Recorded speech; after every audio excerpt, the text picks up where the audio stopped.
Well, this was the little house I stayed in last night.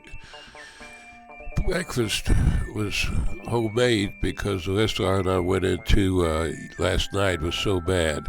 But just outside of town, heading up in Colorado, just look at the scenery. I mean, it was just absolutely beautiful.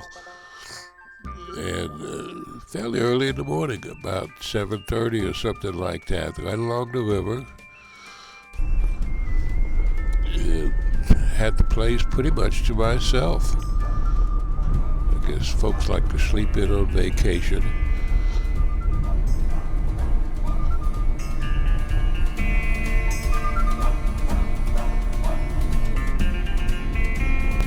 I mean, just riding by these little cliffs and on one side, water on the other side, just kind of made it. Plus, everything is nice and clean. I mean, the air is clean. You're kind of out there, away from it all.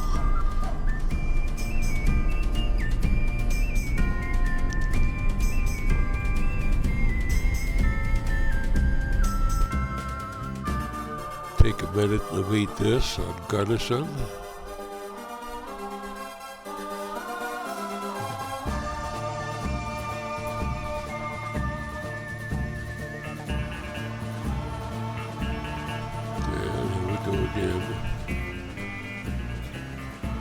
Just had to stop and take a few still video pictures because that it was so nice. Because wildflowers and bushes really did a nice job too. Little church I saw out there, I thought it was kind of unique, so I took a picture of it. This is a dried, almost dried out lake. You can see how big it used to be, and again with the drought in the west, it's just terrible out there. I mean, it's down to what, 20% of what it looked like it used to be, maybe even less than that. And there's just not much water left. There's some water above that, but it is a dam. But and of course the van with the BMW in the back. Once you get a little elevation, this is what you got. Had all those trees before. Now you out there. Just not much going on, but a beauty in its own sense.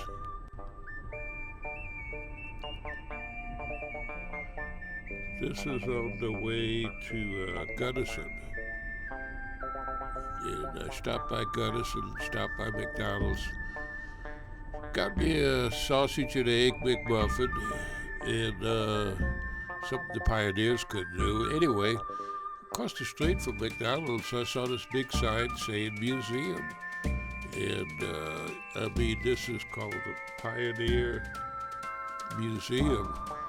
And they just had a little bit of everything. I mean, they had a lot of everything, actually. The pictures that I'm showing you put up with it, but it's only about a third of the pictures that I actually took. So I'm going to just let you sit back and let you enjoy these.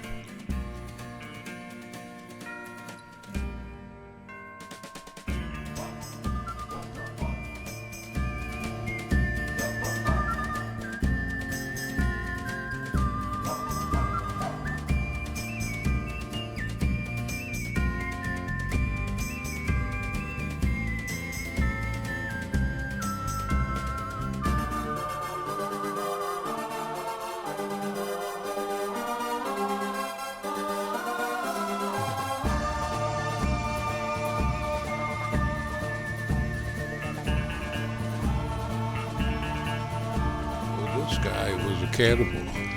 He was put in jail for cannibalism.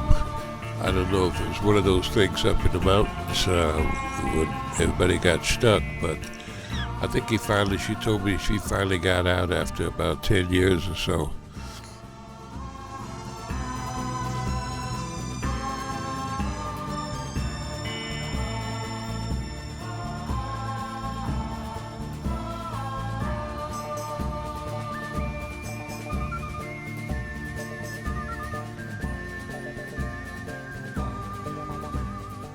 Ladies, how would you like your hair done like that?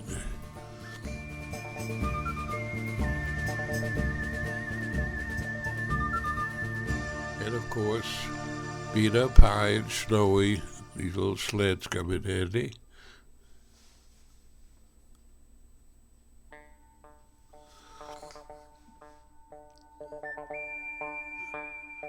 Big generator. There was a lot of mining going on in the area, and those generators were used.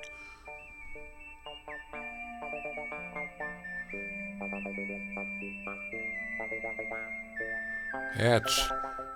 I never knew anybody had a hat collection this big. And of course the funeral cart.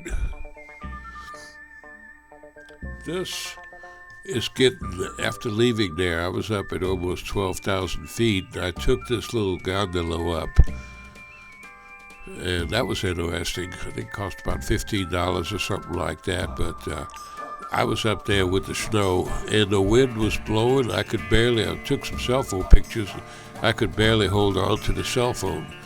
I mean, it's magnificent standing up there, but you didn't want to be up there too long, because it was blowing, believe me.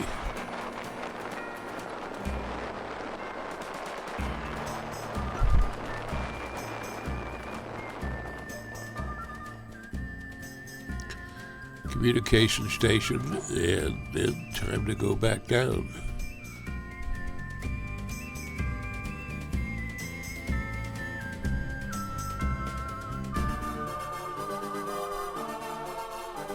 And this is the way back down, going towards Leadville. Beautiful areas to take photographs in up there. This is Leadville, which is about 2,500 people. And it started out as a mining town, a silver mining town. And then on again.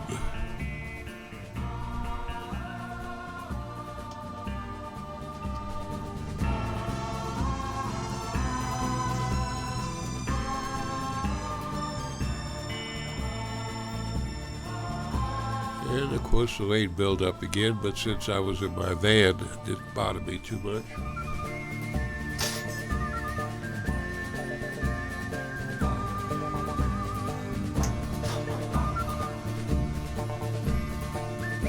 It's just a little video going through the mountains there. By the way, Leadville's at 10,000 feet, so you can know it probably gets some snow in the wintertime.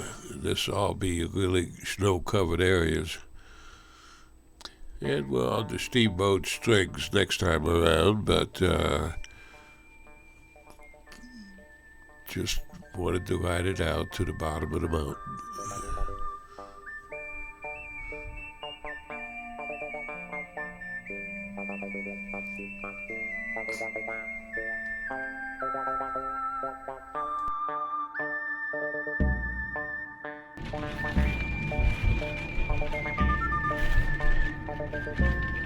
Thank you.